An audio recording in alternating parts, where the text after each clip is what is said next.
Hey there, my name is Pravus and welcome to Timberborn, the beaver survival colony builder that we've had fun with on the channel in the past. And the reason we're coming back today is because Timberborn is currently celebrating its first anniversary. 1 year ago, this game went into early access. So in celebration of that milestone, the developers are releasing a major content update, and they've been kind enough to sponsor me to show off some of those new features. So a big thank you to Mechanistry, and of course, if you guys would like to learn more about the update, or just Timberborn in general, you can find a link in the description down below. I should also mention the game is going to be on sale until September 26th. So what are some of the new features you can look forward to? Well, there's actually quite a few across a lot of categories. First off, we have terraforming, a much requested feature so you can actually change up your landscape. Also, we have negative statuses for our beavers that will affect their well-being, such as injuries or even broken teeth that need to be resharpened, because otherwise that's kind of a death sentence for a beaver. We're going to have access to golems, automatons, actual robotic beavers that can do a lot of labor for you later in the game. We also have battery storage. We're going to have updates to the district auto migration system. Lots of cool stuff. So let's go ahead and jump into a new game and take a look.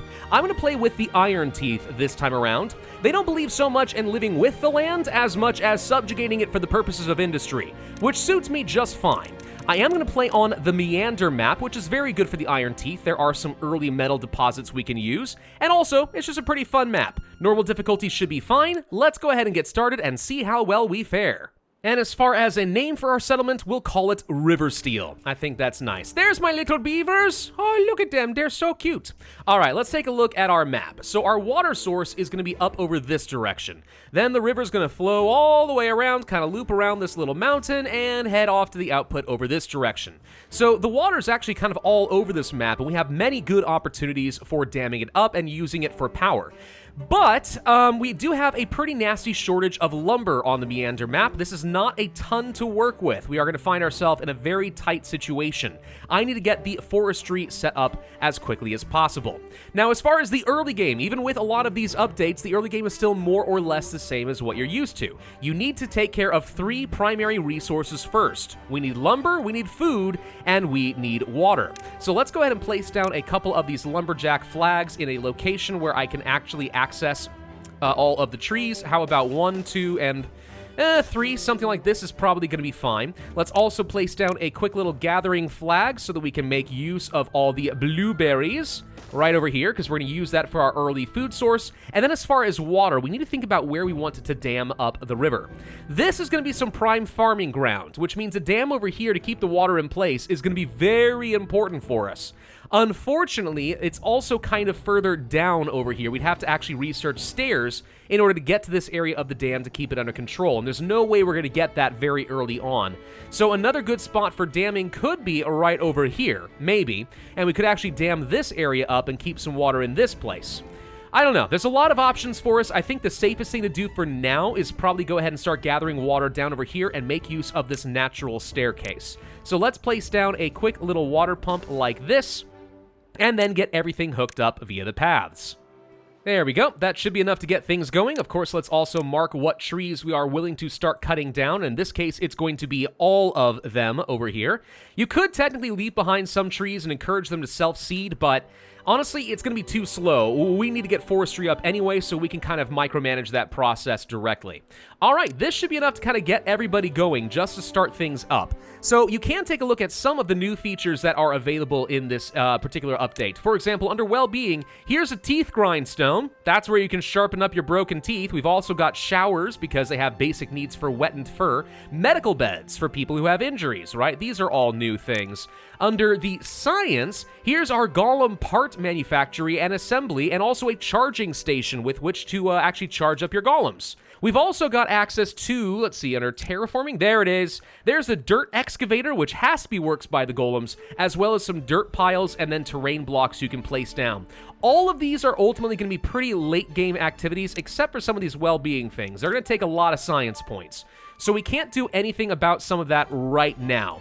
But we're looking forward to placing these down. I've got a couple of videos in mind in order to actually get these placed up. Oh, gravity batteries. Yeah, that's another fun thing. Yeah, lots of good stuff we can look forward to in the next couple of videos. Now, we should also keep in mind that the Iron Teeth play a little bit differently from your standard folk tales that we have played with in the past.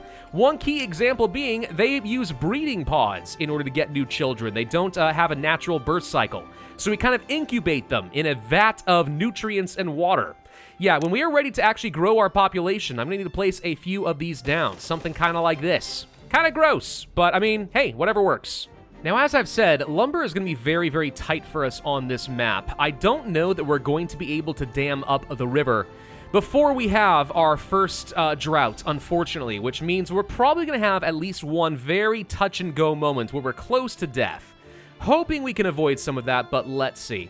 To get around some of that, though, the sooner we can get something like an inventor built up, the better. So I'm going to take care of water storage first, and then once that's done, let's go ahead and build up an inventor's hut, and we'll use our spare worker to start generating science points. There we go. We are now producing science points. If you don't remember how this works, science points is something you just kind of stockpile up over here. You've already seen that we can see all of the locked buildings in the game. If you look down toward the bottom, you can see what kind of a science cost you're looking forward to in order to unlock it. In the case of the forestry, I know that I need to stockpile 60 of these science points.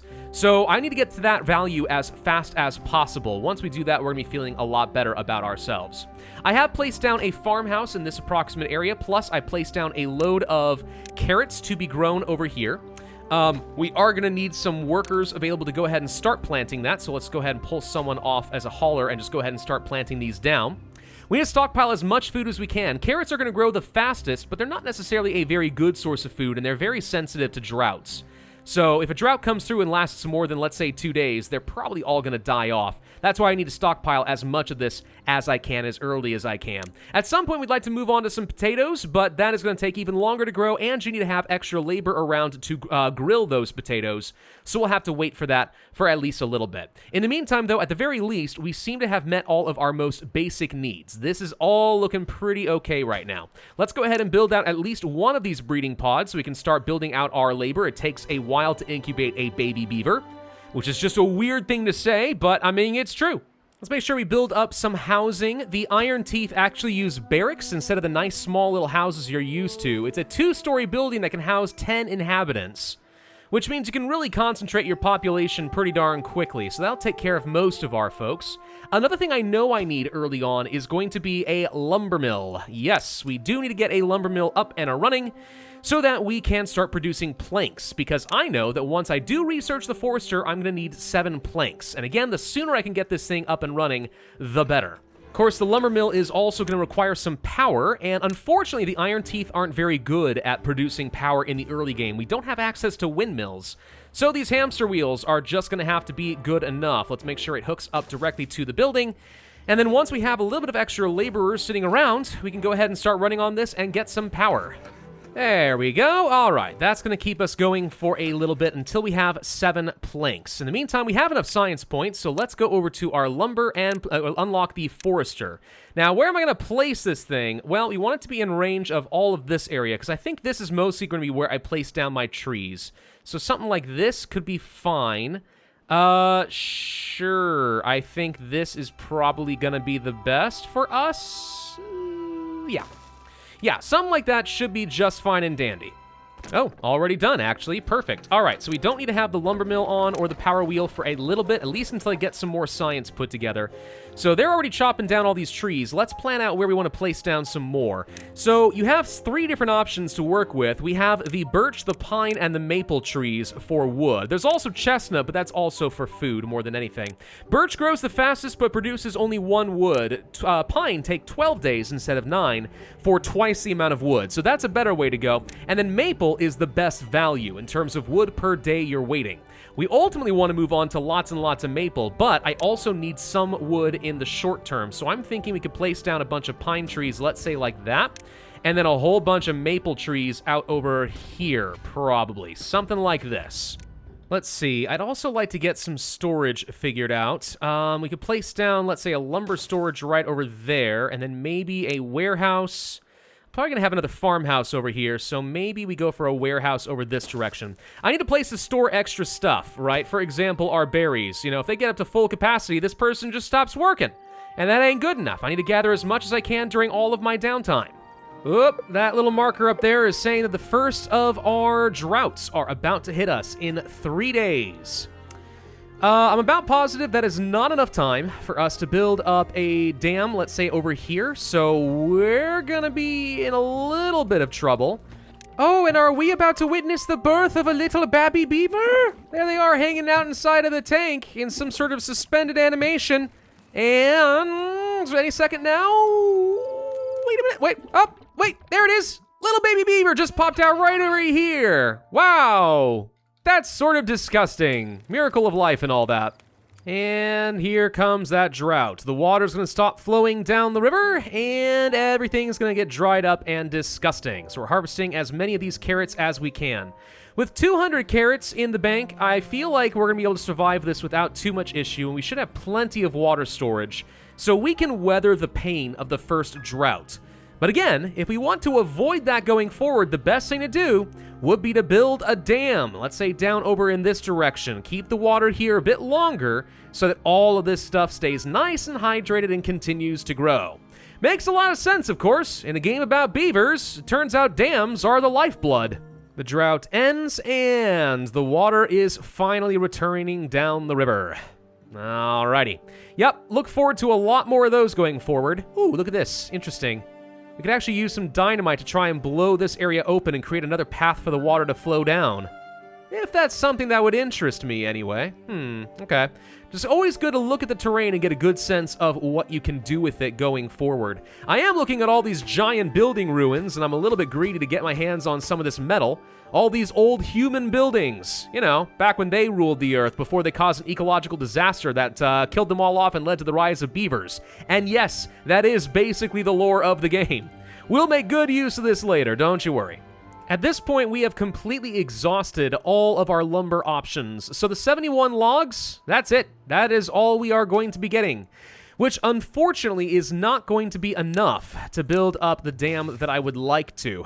We do want to build out some staircases over this direction, I think, so we'll go ahead and do that for now. At some point, building this up to like 2 or 3 levels tall in order to store up even more water will be great, but we can't get there yet. So what I'd like to do is go over here and maybe research the levee, which is a cheaper version of the dam. Rather than letting any of the water flow through, it blocks it entirely. Only costs 12 logs, so we could build something out like 1, 2, 3, 4, kind of like that, right? And then we can place down a dam, which mostly blocks water, but all the water, the water's allowed to kind of skim off of the top, so the river continues to flow, but anything above, let's see if I can show you, roughly this level, right? You can see where it stops at. That's the water level we can look forward to during a drought. One added advantage of building out our first dam over here, which you can see is working out very nicely, though the speed of the water is getting a little alarmingly high. We now have access to a whole new area over here, including a lot of chestnut trees, which I could use for food if I want to roast the chestnuts, or I could chop this all down if I find myself in a pinch and in desperate need of some extra logs.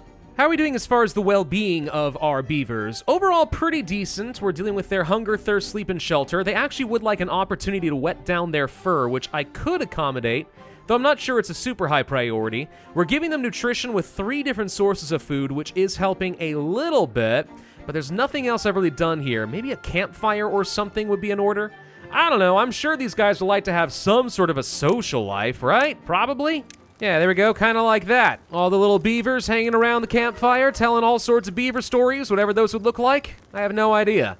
Remember, the more you build up their well-being, the more effective your beavers tend to be in some way or another. I don't remember how exactly you check to see what stats they get, or if they've changed this. I know well-being has been rebalanced at some point kind of recently. I don't know if they've changed any of the bonuses you get for certain types of well-being being met. We can see here that actually just generally, the higher their well-being is, the better their growth speed, the better their movement speed, and the more of their life expectancy. So okay, as a general rule, meeting as many of these well-being needs as possible just leads to happier, healthier, more productive beavers. And our next drought is already on the way, but at least with this dam in position, I feel relatively confident that we're going to be able to survive this without too much issue. Only thing we might benefit from is either more water storage or perhaps damming this area up so that the water sticks around for us to continue pumping for a bit longer. I would like to do that, but we have nowhere near enough logs to pull that off right now, so that's more of a long-term goal. Let's try unlocking the double shower. I'm just kind of curious how this works, because I believe that this is new, or at least it's been new since I last played. So the double shower gets placed where exactly? Does it do something like... Oh, there we go. It just needs to be off the edge of the water. Okay, so we could place down a couple of these, for example, and our beavers will be able to get themselves nice and wet. All right, so there goes all the water down over here. Fortunately, I have some pretty full storage, so I think we'll be able to weather the next 3 days without too much issue. The most important thing is, look at this beautiful still water going absolutely nowhere, making sure that all of our farms are still running on time with no problem whatsoever. Now, this won't last forever. As we have learned in the past and previous series, the water does very slowly seem to either evaporate or drain into the soil around it. I've never figured out exactly which it is, but this definitely will last at least 3 days. So I think we're completely fine on this front. All we gotta do, build a dam over here, and our base will be able to survive short droughts as if nothing has happened. So do these guys like their little showers? Sure seems like they like it. Okay, cool. So now they have wettened fur. I wonder if just like walking into the river technically would give them wet fur as well. You know? I mean, we can do that. We could set up some little stairs and paths down into the riverbed and have them just walk across. They don't have to have a bridge or anything. Oh, our maples are finally starting to grow out. Excellent. That means that we're going to be able to start building out our next round of dams before the next drought hits. By the way, what's that symbol right there? Hello? Looks like somebody might have chipped a tooth. All right, we can fix that, though. That is one of the new negative statuses available in the game. If we go down to well-being over here, we can get ourselves a tooth grindstone, so we can sharpen some broken teeth. Kind of freaky, but okay. Sure, let's place this thing down here. It only costs 5 logs. Now, what happens when they have broken teeth? You can see that their cutting chance is reduced by 75%. So, presumably they are terrible at cutting down trees, which makes a load of sense. Easily fixed, though? Whoa, dude! Are you sure that's safe? I'm not sure I would shove my face up against a grindstone quite that enthusiastically, but I guess it works for beavers. Okay, bold guy. Here we go, here we go. Now our economy is starting to take off. We're sitting on a whole load of logs thanks to the growing maple trees, so this is going to keep me going for a bit.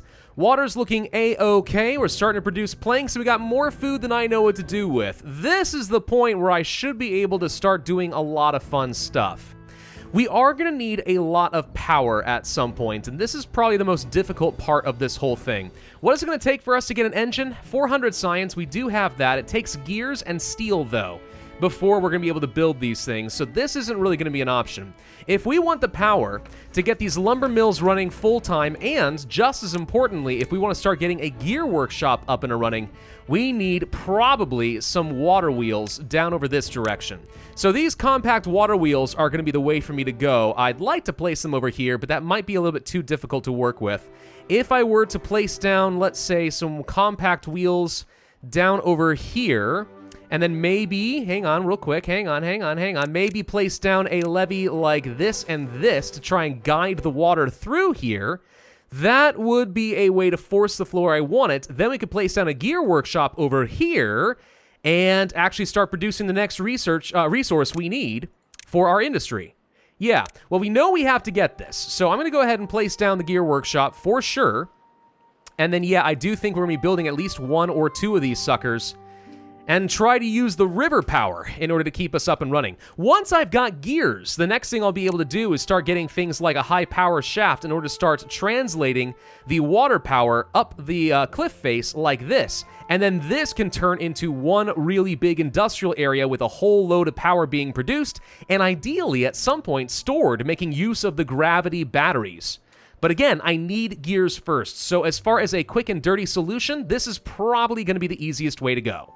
And here comes the next round of drought. Okay, but we have our water pools where I need them, so once again, absolutely nothing changes. The only real downside to droughts from here on out, assuming that the water is deep enough we don't have like a drought that lasts for 10 days or anything. The biggest downside is going to be a complete lack of power if we are relying on water wheels. But this is where the new building with the gravity battery, which I do not want to unlock right now, thank you very much, will become extremely useful. This idea is actually pretty straightforward and actually is very much an idea that has been proposed in real life. Some people think it's a good idea and some people don't. Oh, hang on, we have an injury. I need to deal with that too. But the idea of a gravity battery is basically you take kinetic energy and convert it into potential energy by using that kinetic to raise up some sort of a heavy block, right? Give it height and it creates potential energy. And that functions like a physical, digital battery. And when you need to actually relieve some of that power and regain it as kinetic, you start slowly lowering that weight, whatever it's going to be, and the potential energy converts back into kinetic energy, which you can use for whatever it is you want. It's a really interesting real-life idea that has not really found massive application yet, but maybe someday it will. Anyway, so this is a new symbol on this little guy. Somebody has been injured, and as a result, refuses to do any work. We need to get some new well-beings buildings set up. A medical bed is probably what I'm looking for. Let's go ahead and spend 80 of our science to do so. And it's actually a very small structure. Interesting. Okay, well, let's place one right over here then. Close to where we're going to be, growing our next vat of children. But I think that this should be fine, and I don't know if we need any other special care besides this. I do know at some point we'll be able to get a healer who can make medicine out of the dandelions that are growing over here. This is a new resource, and you can turn this into medicine in order to heal people up a bit faster. We'll also be able to farm this at some point, but right now it's not a priority. Oh, drought has ended and the river is flowing, so I am curious to see just how much power we're going to get out of these 3 water wheels now that this thing has been set up. Let's actually pull back one of our workers so someone can get working in the new gear workshop. Water is just starting to flow. Let's let it get up to speed, which should be right about now. So how much are we producing? Holy crud! Okay. Yeah, it looks like it's sitting at equilibrium somewhere around 160 horsepower or so, at least on this one, 160 or 70 over here, and then 100 here. No, it's still kind of reaching its steady state right now. Regardless, this is way more power than I need for one of these gear workshops. We're grossly overproducing over here. So if I wanted to, I could build another gear workshop, or perhaps a better choice would be to build another one of these lumber mills. And as long as these guys are connected to each other in the same power network, then the power should distribute between both, and therefore we don't need to have another hamster wheel to keep this going. Well, now that I'm able to produce gears, I'm definitely going to get the high power shaft. Let's go ahead and pick that sucker up. So now we can start moving up these cliff faces. Okay, so if I want to turn this into a major industrial base, we're going to need to have a lot more water wheels over here. Can we get the big water wheel? Might be able to. It can potentially produce significantly more power than a small compact one. Does take a lot of planks to build, though, but that's probably going to be fine. Let's go ahead and unlock this just so I have the option. Oh, wow, it really is a lot bigger, and it requires much deeper water than I have right now. Okay, so this isn't going to work for me unless I start using dynamite to blow open parts of the river and make it a heck of a lot deeper. That's not happening anytime soon, so I guess I kind of just wasted some of those science points, but that's okay. That's a-okay. So let's think about this for a second. If I want to have, let's say, you probably won't do much better than 3 or 4 of these, honestly. So let's say we want to do 1, 2, 3, 4... And then what we would want to do is set up some simple levees like this to force the water to flow through these areas. Not necessarily functioning as a dam per se, but just trying to capture this the mechanical power of the flowing river and force it all through to get as much benefit out of this as possible. Over here, I do want to build a bigger dam at some point. Maybe not right now, but at some point we definitely would like that, because I can get a bit of extra height out of this, so I can control the water flow a little bit better than I normally would be able to. So something like this would be great. Heck, if I could build another set of walls over here, that'd be even better, but that'd be a very expensive investment. Let's unlock the the floodgates here, and then maybe also the double floodgates. Feel like that might be unnecessary, but yeah, double floodgates. Let's go ahead and unlock that. So we would build something kind of like this.